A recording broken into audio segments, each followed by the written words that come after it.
Hey guys, Kiri here. It is time for a garden tour, so I'm going to take you guys around and show you what's growing. It is hot, the cicadas are out, but there is a lot going on in the garden. So the green stalk that I planted late with all these container varieties is doing great. These are the Muscat beans from Renee's garden. I'll put a link to some of these varieties in the description below. And then we have a very lanky king of the north pepper. You can get some trellises that go around the green stalk to kind of prop things up. I do not have those, but things are still growing. I have some jalapenos over here. These ones are just the regulars. Got blossom bag on to save some of those. What else do we have in here? We have carrots, and this is actually one of the micro-hat tomatoes I transplanted from inside. More beans. They're actually really delicious. These ones are the nickel fillet. More blossom bags. I believe that is the pumpkin spice jalapeno. This is my jigsaw pepper, and then over there we have my fish pepper. But yeah, we have some onions up here in the green stalk as well. Actually have to pick some of these pequeño peppers. I'm going to be making some hot sauce, some fermented hot sauce later on. So I'm going to grab some of these. Should probably grab something to put them in. All right. Gonna grab some other peppers. I really love these pequeño peppers. They are not big, but they are super flavorful. These are the yellow variety. I do have some of the reds over there. The red ones are so pretty.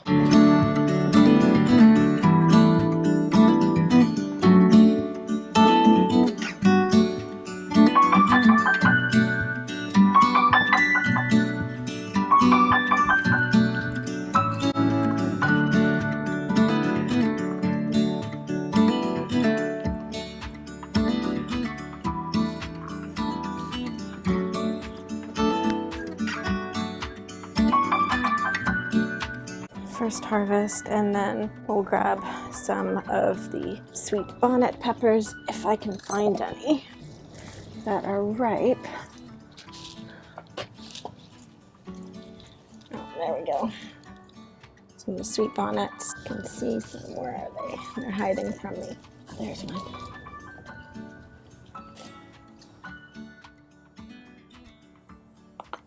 I think that's it for the sweet bonnets. I don't think there's any more ripe ones. There's lots on the plant though. Oh my goodness. And we have these gypsy baron peppers. Really, really loving them. They're a sweet pepper, trying to save some seeds from them. And then the petit merveille. And over here, we have a whole bunch of the Trinidad perfume pepper. So we're gonna save some of these. These ones I had already done under a blossom bag, and so I will be saving the seeds from those ones because I know that they have not been cross-pollinated. So this isn't going to be a really hot pepper. Most of these are going to be for flavor. Then we have these guys. These are the Lesia peppers, which have such a cool shape. They're going to go bright red. I'm going to use these to make some red pepper jelly. Also out here in the front pepper bed, we have the jigsaw pepper, which is a really beautiful pepper. This one actually doesn't have as much variegation. One of my other ones has a lot more. So these guys are a bit hotter than a jalapeno, I'd say. We'll grab a couple of those over here. These ones I'm really excited for. They are the Aji chachuchas. I'm totally saying that wrong. I'll put it on the screen. But they're a good flavor pepper. And then over in here, if I can get it, I have one calagrizza that'll throw in for some flavor. I had some beautiful fish peppers here.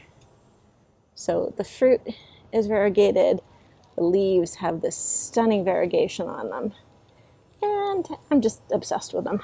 Grab those two. So that's going to go into the fermented hot sauce. It's one of the last sunflowers that still looks pretty. So the bees have been going here. It's already flopped over. Tomatoes up in here. These are the Hungarian hearts. Then we have all of my sunflowers here. You can see this one's, oh, they're starting to come off. There we go. You can see all those sunflower seeds in there. So a good way to know if they're ready to harvest. Flowers come off easily. The petals around the edge pull out. The head is flopped over. The back should start to go a bit brown. This one is not. And the seeds are loose and these are not. So not quite ready. Lots and lots of seeds this year. This one, someone's decided that they're ready. They've been having a nibble. It's super hot. And show you what I've got growing down the side. So we got the raspberries down here in the raspberry bed. The rhubarb here is massive. I am going to be taking some of this out and putting some new varieties in. My poor grapes have been ravaged by these Japanese beetles. We've got some grapes that are turning and forming. It's also been so dry. And then over there above the gate, I'm going to try and kind of weave those together and have it basically grow over the gate and then down the fence, but they're looking good. Just to show you guys that plants want to grow, this is my rolling composter, and I have like multiple plants coming out of this little hole in there, which you can't even see because they're covering it. And I'm just so curious to see if I actually get any tomatoes off this. So far, using the string method, really loving it. You just have to be really careful when you're winding it around that you don't snap the stem. Ask me how I know. Tomatoes are resilient plants.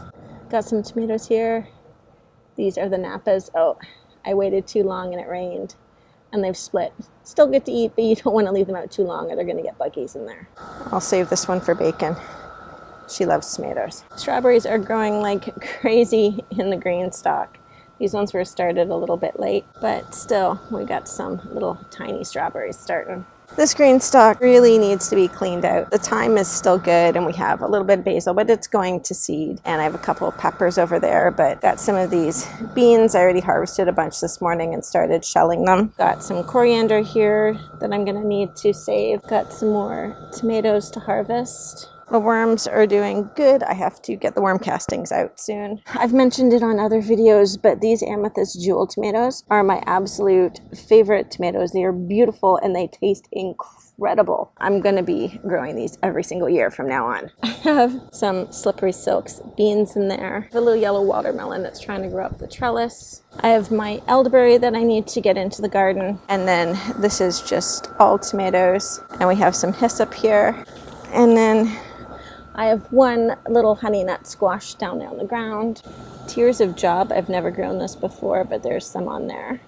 These were the black strawberry tomatoes. They're on the cover of the Baker Creek catalog, and I was so excited for them, and honestly, I really do not love the flavor, which was pretty disappointing. But these over here, these beauties, are the Midnight Romas from Row 7 Seeds. These are just fantastic. I'm gonna use those for some sauce. I have some pickles on the trellis that were missed, and so I'm going to use them to save seeds. If you're going to save seeds, you need them to get fully mature, much bigger, and they're yellow. Then I will have some more pickle seeds for next year, and then hopefully I will not miss them. I still have my ginger in here growing. I really can't wait to harvest that. Some marshmallow, gorgeous flowers. This tomato plant here, which is just covered in tomatoes, was actually a sucker that I yanked off and literally just stuck in the ground. Bees just love the hyssop. My bokashi composter over there, which needs to make some compost tea from that. This is kind of out of control. These are the Mexican torch sunflowers.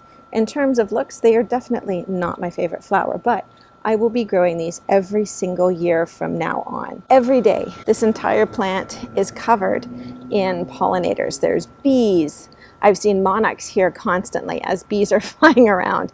I've even seen some hummingbirds on them. So I'm going to relocate them next year, put them in the back corner, but these will be here every single year. All right, going back through the garden, testing out some of the raspberries in pots to see how they do over the winter. So if that works out well, I'll do more content on that next year. And then the wild beds. There's calendula all over the place. I'm drying some of that.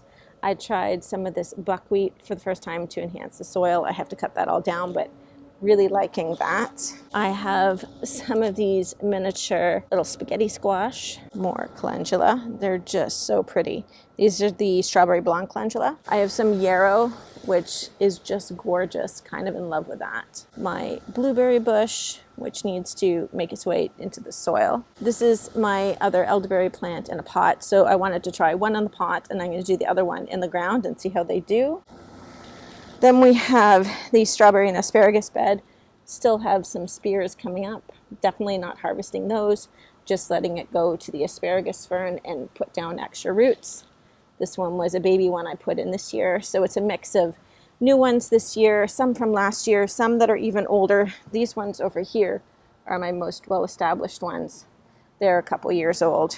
We have some carrots and just some stuff that got stuck in because it was just sitting around. These are actually the green doctor tomatoes. If you have tomatoes that aren't red when they're ripe, so you're not sure when they're ready, always good to just give them a touch test. That's how I do it.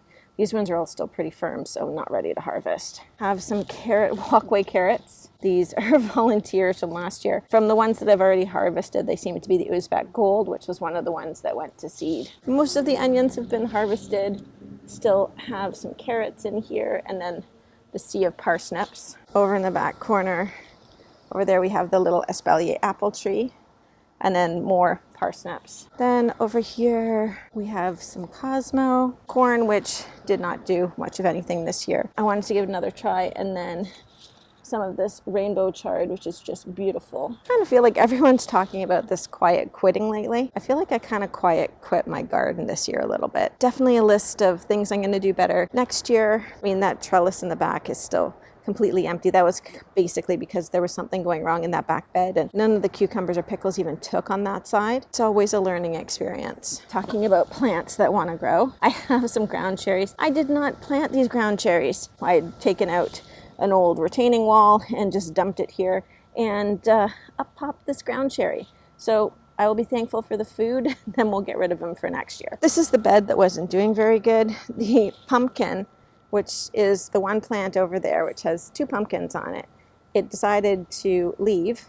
It's gone all the way over here. Over there in between the 2 chairs, there's another pumpkin. Then it grew all the way over here. It's growing through the bed and reaching over here. So I'm just letting it do what it wants. So I'm gonna go get my hori blade. We will grab those pumpkins.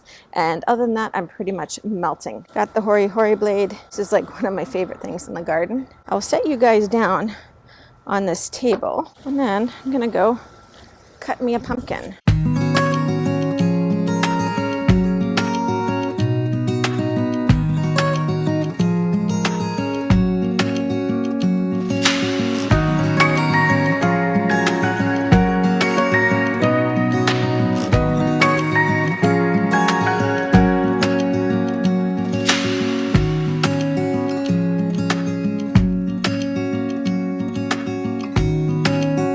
Whenever you are harvesting any of the winter squash, you're going to want to leave on as long as a stem as possible. The longer the stem, the longer they will store.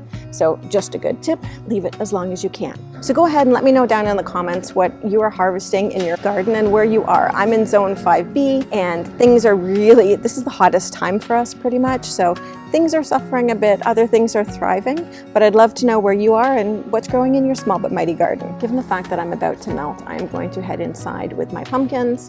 And until next time, don't forget to get out there and grow some food.